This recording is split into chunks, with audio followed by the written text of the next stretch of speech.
Ya, Tribuners, Assalamualaikum warahmatullahi wabarakatuh. Selamat siang buat Tribuners dimanapun Anda berada. Salam sehat dan juga salam bahagia untuk kita semua.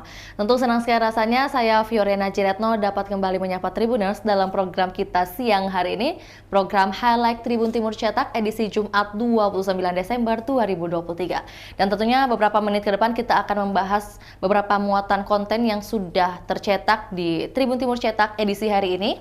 Dan yang pertama di halaman 1 ada beberapa headline, kurang lebih ada 4 atau 5 headline yang sudah tersajikan di Tribun Timur Cetak edisi hari ini.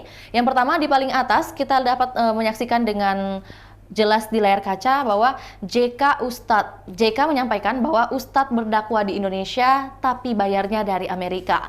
Ini juga sehubungan dengan adanya peresmian salah satu masjid Hajasid Timang milik Ustadz Dasat Latif, yang tentunya peresmian Masjid Hajasid Timang berlangsung di Jalan Jalur Lingkar Barat nomor 22 Tamalan Rea Kota Makassar pada Kamis kemarin. Dan juga JK mengatakan Masjid Hajasid Timang sangat luar biasa karena dipersembahkan untuk ibunda dari Ustadz Dasat Latif. Dan juga perjalanan seseorang untuk dakwah, kata JK, tidaklah mudah karena tidak mengenal waktu baik siang maupun malam. Dan untuk informasi lebih lengkapnya dari headline kita yang satu ini, tentunya untuk lebih lengkap bisa beralih ke halaman 7 dan Tribuners dapat akses baca berita lebih lengkapnya melalui portal berita kami. Selanjutnya ada headline dengan tema kita hari ini yang paling menarik. Wabub telat bangun, Bupati Jeneponto nangis. Dan ini ada 2 poin yang ditampilkan, di mana Iksan Iskandar lantik 9 kades tanpa Aji Paris. Dan juga yang kedua adalah DPRD Jeneponto usul 3 nama calon PJ Bupati. Dan selanjutnya kita beralih dulu ke headline berikutnya. Ada juga headline infrastruktur organisasi kunci hadapi era digital, di mana ini adalah merupakan salah satu program podcast kami yang sudah diselenggarakan kemarin dengan judul Reposisi Jam'iyah Khalwatiyah Syekh Yusuf Al-Makassari menyongsong era 5.0 atau 5.0. Kemudian kita juga menampilkan grafis bahwa wisatawan ke Makassar meningkat di tahun ini dimulai pada bulan Januari hingga Oktober 2023.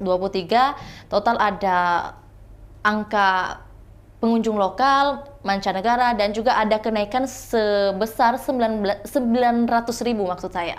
Dan untuk objek wisata favorit di Makassar dapat dilihat ada Masjid 99 Kuba, Pantai Losari, Pantai Akarena, Bugis Water Park, Tanjung Bayang, Rotterdam, hingga wisata Lantebung.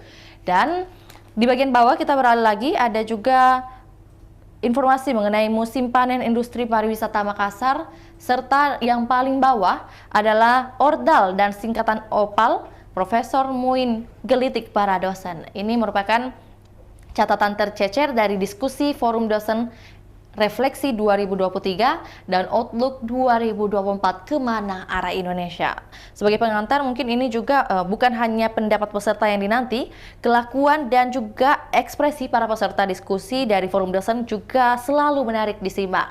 Ini merupakan program yang selalu diberikan oleh Tribun Timur dan juga dihadirkan untuk menghadirkan pandangan dan juga memberikan informasi buat Tribuners ketahui bagaimana sebenarnya pandangan akademisi dari topik-topik yang kami sajikan. Dan untuk yang paling penting di halaman 1 yaitu tema Wabub telat bangun, Bupati Jeneponto nangis. Dan sebagai pengantar mungkin sebelum kita beralih ke rekan kami yang ada dari Kabupaten Jeneponto, bahwa prosesi pelantikan 9 kepala desa di Jeneponto, Sulawesi Selatan berlangsung tidak biasanya. Pada acara ini hanya dihadiri Bupati Jeneponto Iksan Iskandar, sedangkan wakilnya Paris Yasir tidak hadir. Prosesi pelantikan ke-9 kepala desa berlangsung di lapangan Pastur, Kecamatan Binamu, Kabupaten Jeneponto. Acara ini sekaligus menjadi ajang perpisahan Iksan Iskandar kepada masyarakat Jeneponto. Pasalnya, masa jabatan Iksan Iskandar dan wakilnya Paris Yasir akan berakhir pada tanggal 31 Desember 2023 mendatang. Ini ada tinggal 2 hari lagi masa kepemimpinan dari Bupati Iksan Iskandar dan juga wakilnya Paris Yasir. Namun yang menarik adalah ketika adanya acara perpisahan mungkin salah satu atau juga yang merupakan wakil dari Bupati Kabupaten Jeneponto tidak ikut serta. Langsung saja kita beralih ke rekan Agung dari Kabupaten Jeneponto. Selamat siang. Siang, Pio. Baik, rekan Agung boleh dijelaskan Anda sudah menghimpun informasi ini lebih lengkap dan detail sebenarnya bagaimana kejadian atau juga mungkin bagaimana suasana dari acara pelepasan dan juga pelantikan ini. Silakan. Nah, baik sekali kepada kami kemarin atau lebih tepatnya pada pukul 9.00 waktu Indonesia Tengah, pemerintah Kabupaten Jeneponto melaksanakan pelantikan 9 kepala desa di lapangan pastur Kecamatan Binamung, Kabupaten Jeneponto. Nah, acara ini direnggakan langsung dengan momen perpisahan atau pelepasan Bupati dan Wakil Bupati Jeneponto yang dimana masa jabatannya akan selesai pada 31 Desember mendatang. Namun yang menjadi perbincangan hingga saat ini adalah ketidakhadiran Wakil Bupati yakni Paris Yasir beserta sang istri Hadi Salmawati. Padahal kita ketahui momen kemarin adalah momen resmi yang digelar pemerintah daerah sebagai acara perpisahan untuk seluruh perangkat daerah maupun masyarakat Kabupaten Jeneponto. Terkait itu kami sempat menghubungi Wakil Bupati Jeneponto Paris Yasir dan mengaku tertidur atau telat bangun pada saat acara pelantikan Kades atau pelepasan masa jabatan yang dihadiri oleh ribuan jajaran pegawai dari pemerintah daerah yang datang.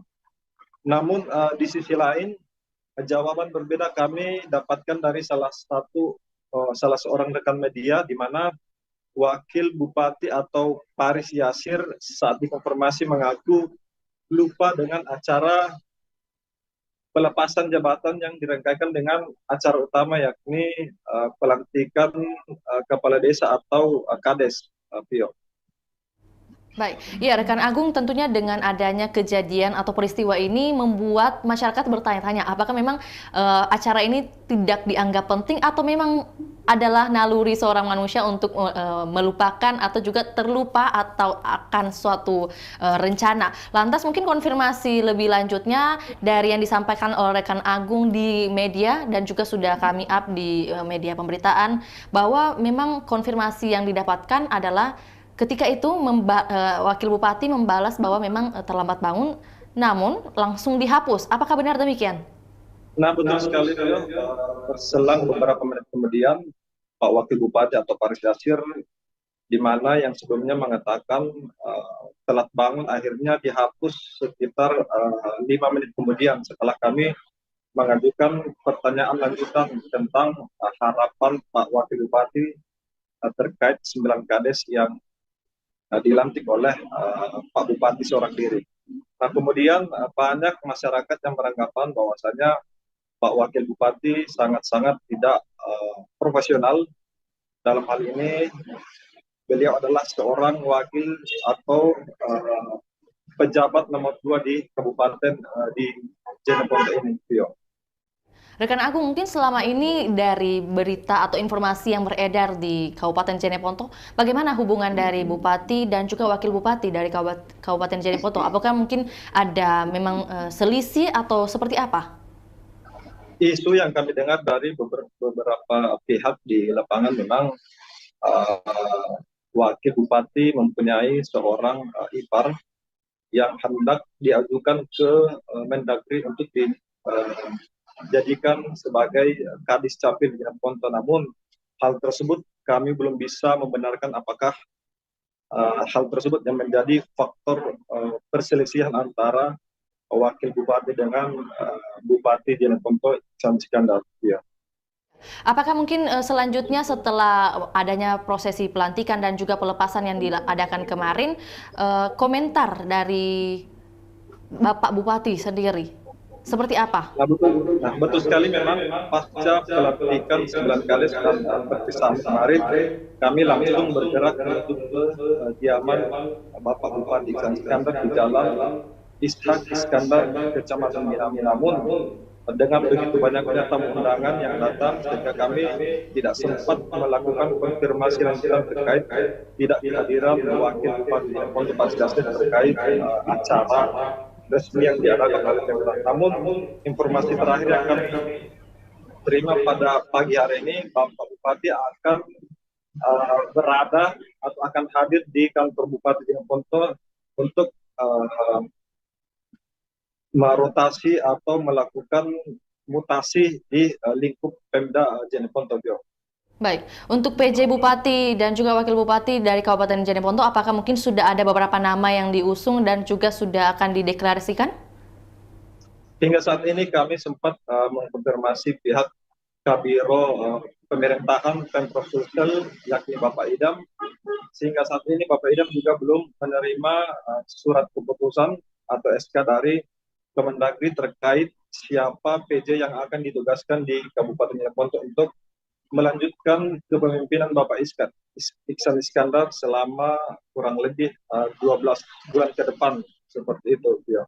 Namun yang beredar yang kami dapat yakni Bapak Junaidi yang saat ini tengah santer terdengar terpilih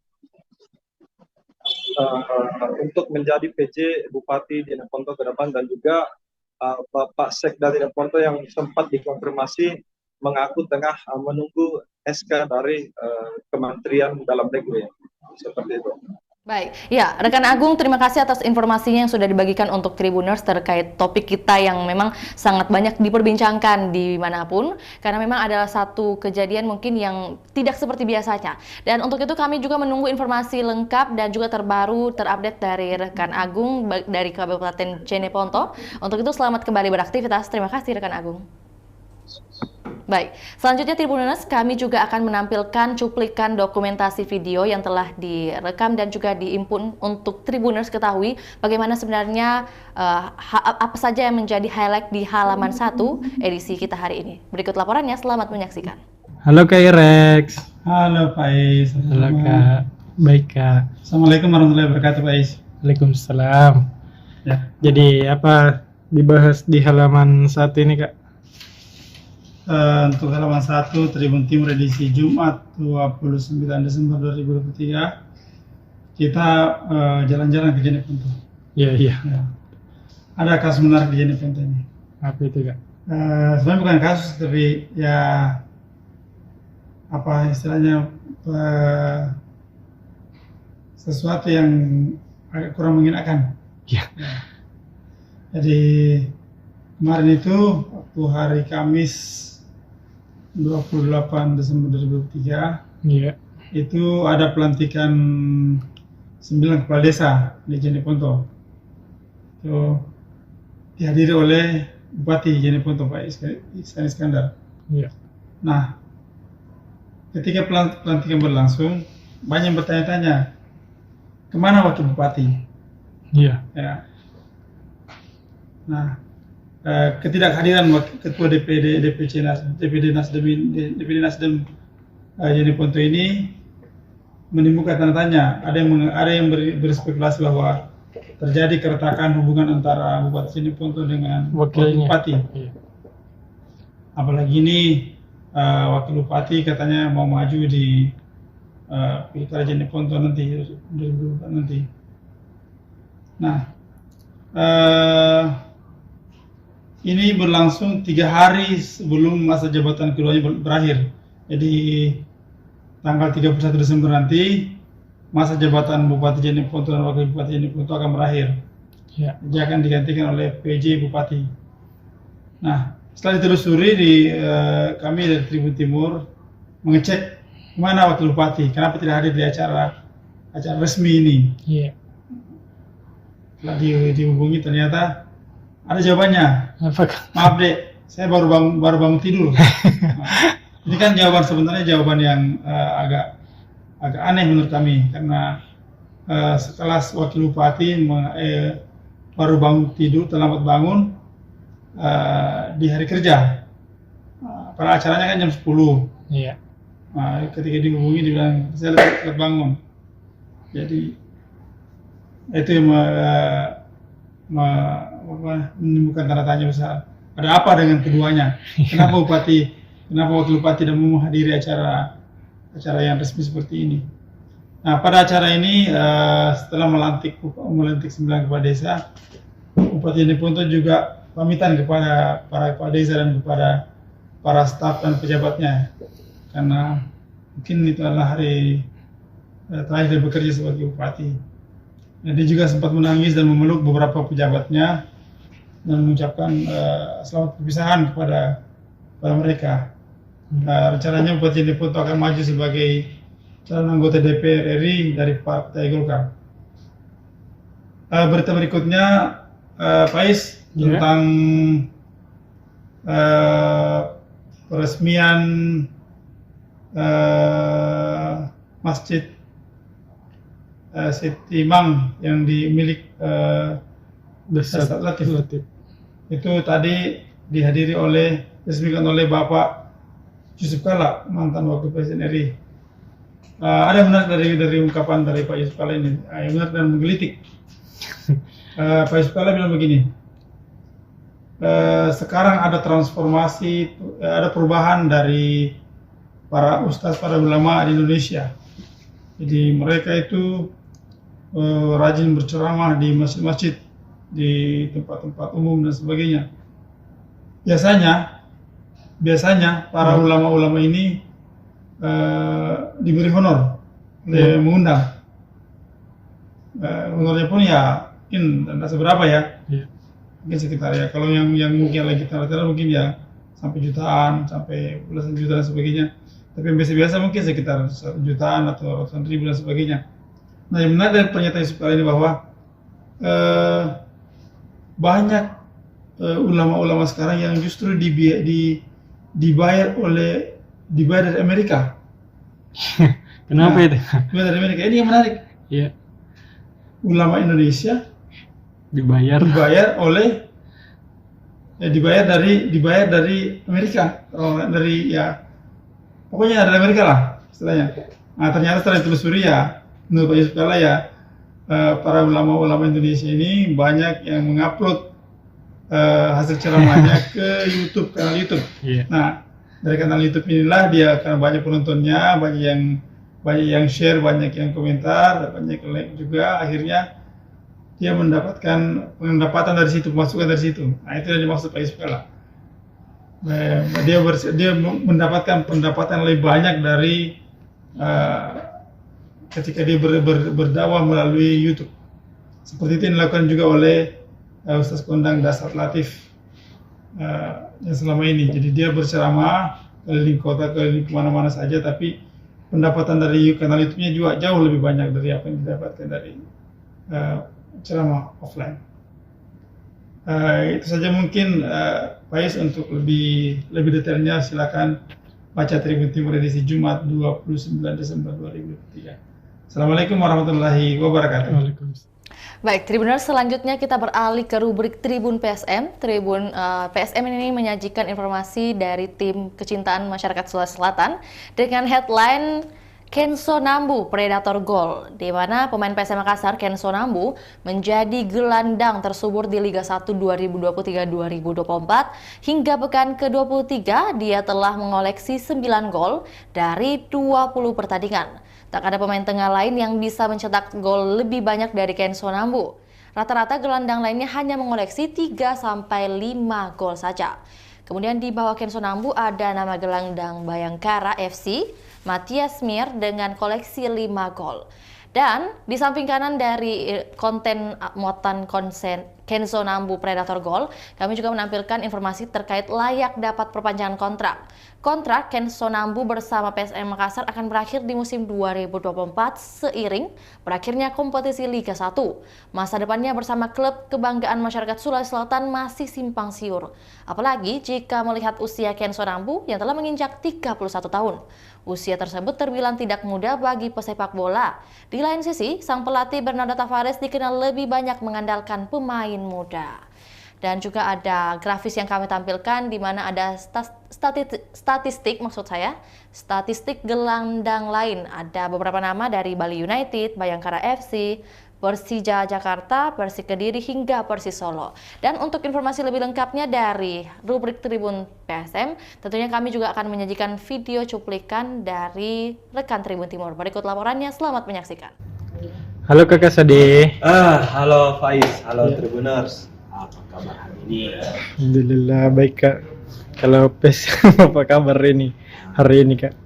Nah, sepanjang PSM libur di jeda iya. kompetisi ini, kita akan selalu tetap mengulas mungkin statistik pemain PSM selama musim berjalan hingga pekan ke-23. Nah, kali ini pemainnya adalah Kenzo Nambu.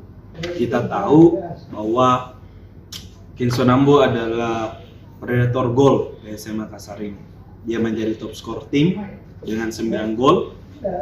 Tak hanya itu, dia menjadi pemain yang berposisi sebagai gelandang tengah atau gelandang serang untuk meramaikan daftar jajaran pencetak gol terbanyak di kasta tertinggi sepak bola Indonesia di Liga 1. Dia bersaing dengan para striker yang tajam. Nah, ini yang menariknya dari Kenzo karena dia yang merupakan gelandang bersaing dengan yang notabene memang striker ataupun memang pencetak gol.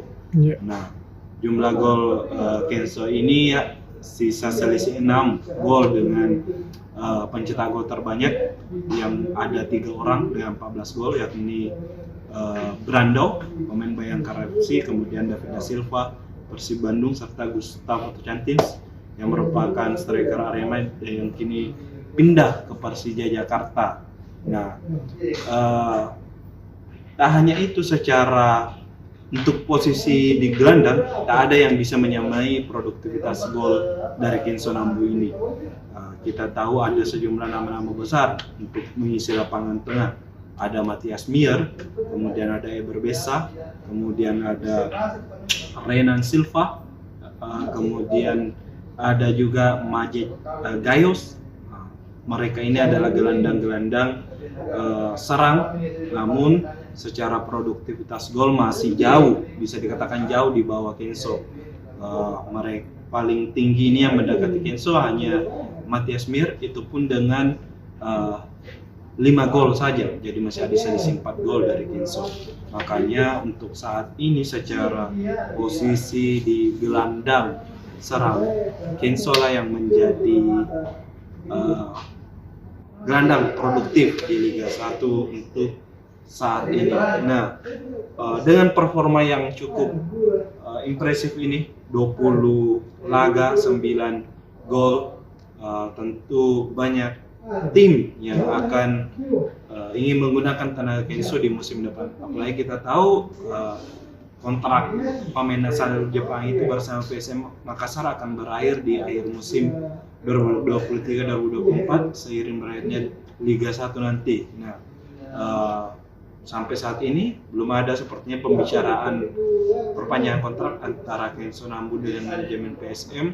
Nah, tentu ini akan bisa jadi kesempatan bagi tim lain untuk menggoda Kenzo Nambu berpindah dari PSM. Namun berdasarkan dari mungkin saran dari pengamat Syamsuddin Umar yang juga merupakan pelatih yang membawa PSM Makassar juara Liga 1 di musim 1999 dan 2000, dia menilai bahwa Kenzo Nambu layak untuk dipertahankan. Meskipun secara usia sekarang tak lagi muda bagi pemain sepak bola, yakni 31 tahun, namun secara kemampuan ini masih cukup menjanjikan untuk Kenzo. Dia sosok pemain yang paham reading the game, mampu menempatkan posisi dengan baik, punya tendangan keras dari luar kotak penalti yang buktinya sekarang dengan 9 gol yang mampu dicetak. Begitu, Faiz. Makasih. Ya, Tribuners, itulah tadi review kita dari Tribun Timur Cetak edisi Jumat 29 Desember 2023. Tentunya jangan lupa saksikan review highlight atau juga review koran kita setiap harinya, dan juga program yang akan kami sajikan setiap harinya, program reguler yang akan kami berikan untuk Tribuners. Untuk itu saya Fiorena Ciretno mewakili kru yang bertugas pamit undur diri. Assalamualaikum warahmatullahi wabarakatuh. Sampai jumpa.